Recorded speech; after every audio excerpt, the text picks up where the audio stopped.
ditahan, Bu. Sangkonya.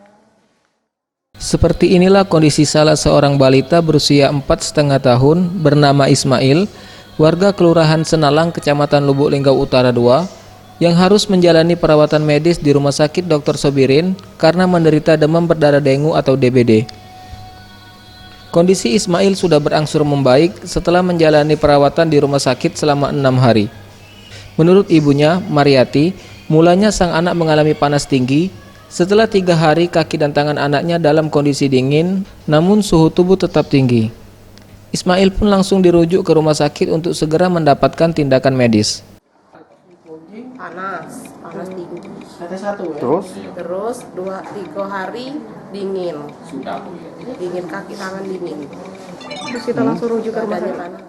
Langsung. Warga RT 1 itu 4 ya, lebih 4 ya, RT 2 terus 5 lah. 6 jadinya. 6 yang sudah ada itu 6 itu Senalang RT 2 RT 1 4. Sementara itu, terkait mulai meningkatnya warga yang terkena DBD, pihaknya pun sudah melaporkan hal ini ke Dinas Kesehatan untuk segera dilakukan langkah antisipasi pencegahan.